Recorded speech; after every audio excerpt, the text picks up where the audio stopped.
Hey guys, Cameron here with Emerson House Buyers. Every week I bring you tools, tactics, strategies, lessons I've learned, things that helped me build up a sizable portfolio in about 2 years and now manage that portfolio. This week I'm taking a question from a subscriber who asked, well, I'll just read his whole bit here. He's got a couple of sentences and then his question. So, hey, thanks for the great videos. I've learned more in 2 videos than all the seminars I've been to. You're the man. Thank you.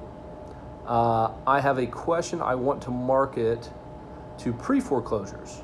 And when I do, I want to know what's the special clause or clauses needed when wholesaling pre-foreclosures.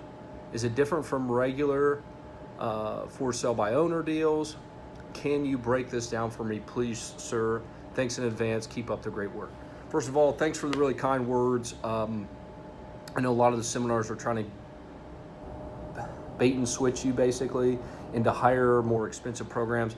Just here to deliver value to you guys and give you information I wish I had when I first started, or that I did get when I first started. The answer specifically around pre-foreclosures. So I've made a couple offers on pre-foreclosures before, but cannot say I'm an expert on pre-foreclosures. The big thing is whoever is foreclosing,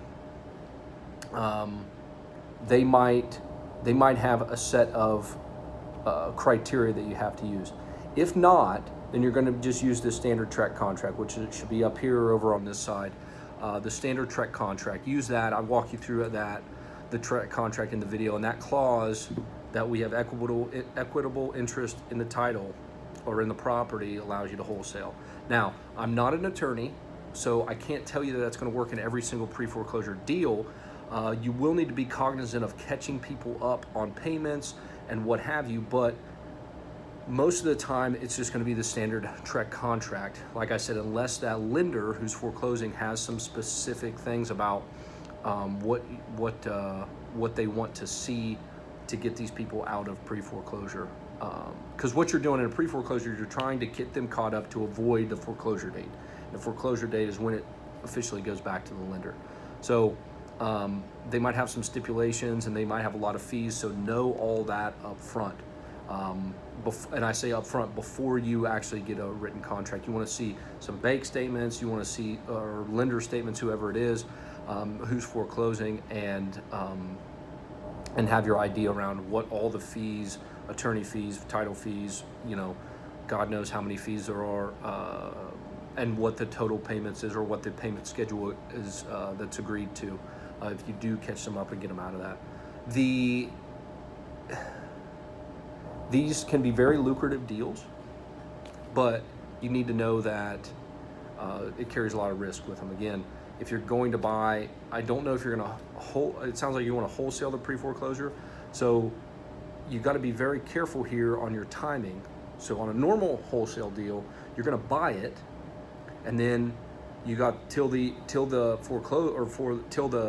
close date, you have to wholesale it. And if not, you get out of your option period. You lose your option money or your earnest money. That's the worst that can happen. In a pre-foreclosure, if you get caught and have to pay some of the payments, you'll need to somehow figure out how you're going to get those back. So you'll need to lock up the property and then make sure that whoever's buying the property, you can convey all those fees and bits and pieces of information to them. And some of these lenders or whoever this is might not allow a wholesale. Like I said, you got to look at their contracts, maybe contact a local real estate attorney to look at that. But that is a whole other bit of complexity that's going to add in with pre-foreclosures. Not saying it can't be done, not saying it hasn't been done. It's just something to be cognizant of. I know a lot of people that like to get pre-foreclosures and owner finance them. So they sub to it and then they'll owner finance. I've done that once. They can be very, very lucrative deals. So the short answer is no difference. It depends on how far they are along with the lender, unless the lender has some specific requirements on who they can sell the property to. But I think you should be okay with just a standard TREC contract. And earlier in the video, if you want to watch that video where I break down the TREC contract, feel free. I hope that was helpful. If it was, let me know. If it wasn't, let me know. Any other questions about this, just comment below and I'll answer them when I can. Thank you, guys.